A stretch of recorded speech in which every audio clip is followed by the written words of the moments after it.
This is George Coster, and welcome to Voices of the Community, which explores critical issues facing Northern California communities. We introduce you to the voices of community thought leaders and changemakers working on solutions facing our fellow community members, nonprofits, small businesses, neighborhoods, cities, and our region. Hi, this is A.C.T. Nakazwa, and we are here with Voices of the Community at Arts for a Better Bay Area Art Summit 2023. Thank you so much for joining us. Can you just tell us your name and who you're representing today? Sure. My name is Ralph Remington, and I'm Director of Cultural Affairs at the San Francisco Arts Commission. Yeah, everyone's like, you need to talk to him. This is a big question, but can you tell us a little bit in your words, like how has the pandemic impacted the work that you do and reshaped the way you're thinking about rebuilding the communities that you work for? I think it's definitely shaped the work that we do in that first we had to get out funds to artists to keep them sustained during the pandemic. So we tried to, change the way we did our grant making, went from more of a programs-based grant-making strategy to an operations-based grant-making strategy, so giving more operations grants so people could have the money to do with what they wanted to sustain their organizations as opposed to working on specific projects since we were on lockdown. Right. So that is as far as looking at ways that we integrate with each other in our community, how we have dialogue with each other, taking down our community silos, kind of breaking those barriers, so that we can start working together in a more fluid fashion, doing things like maybe a Bay Area cultural festival, San Francisco cultural citywide festival, those kinds of things to really start thinking in new ways, especially as our downtown core has become pretty vacant and deactivated. That's a way to start activating that core, a way to start bringing people in, to start really re-energizing our urban core. Yeah, everyone we've talked to today so far has mentioned this need to come together within our ecosystem of the arts and be more interdependent. Are you seeing that happen? Do you feel hopeful about that? I do feel hopeful. I think that we'll get there. As the mayor says, San Francisco has been through this before, on the dot-com bubble and all of those things that happened in the past, even going back to the gold rush, but we always recuperate, we always rebound. And I think that will happen this time as well. You kind of just answered it, but what would you just say to, I know I keep hearing this dominant narrative that San Francisco's dead or going through some sort of death. Yeah. I know you just said we phoenixed before, but what would you say to someone who's feeling really cynical about being able to sustain themselves here as either an artist or an arts organization?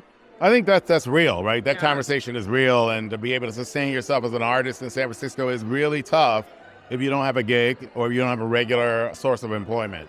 So, those struggles are good, and obviously a lot of it is based in housing and being able to have affordable housing so that you can live here in the first place.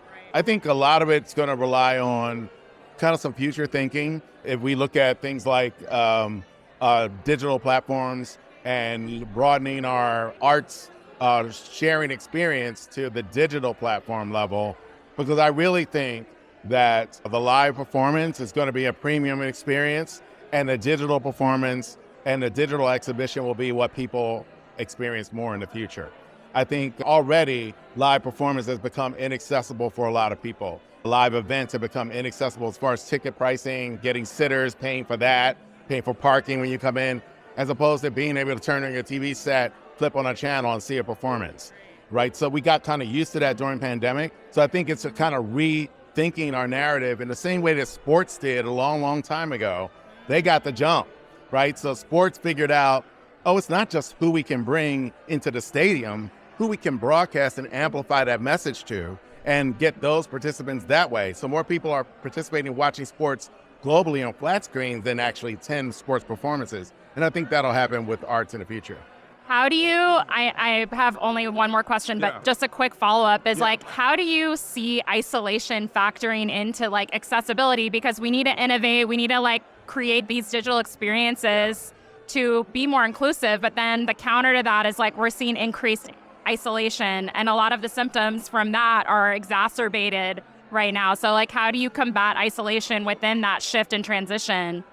That's a good question. I think one of the ways to combat is that is through festivals, through markets, through gathering spots and gathering events, pop-up events, street theater and in the streets, things that bring people into the streets, bring them together to have dance parties or food festivals or cultural festivals.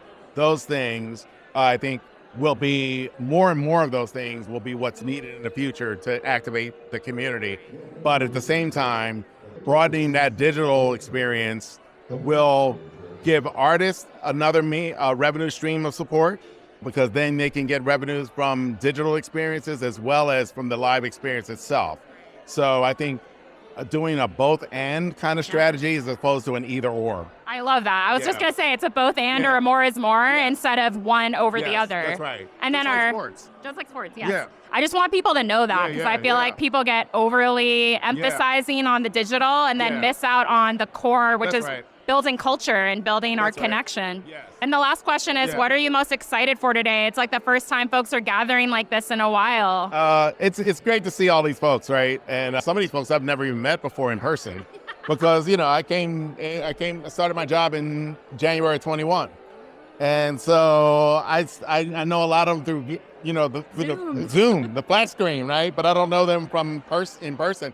And sometimes when they walk up to me in person, I'm like. And then I go, oh, yeah, that's who it is. We have bodies. Yes, it's three-dimensional, We're so used to just being shoulders of heads. Yes, exactly. Thank you so much for taking time to talk to us. We know you're a person in demand, so have a great time today. I appreciate that. Thank you. Today's episode was made possible through our co-production partnership with Arts for a Better Bay Area for their State of the Arts Summit, along with our amazing technical crew. The audio and video wizard and our associate producer, Eric Estrada, and our co-production partner, BAVC Media, and their wonderful staff, Paula Argoni, Andy Konami, Issa Nakazwa, Siobhan Giles, and Melanie Ayala. The graphics magic was made possible by Casey Nance from Citron Studios.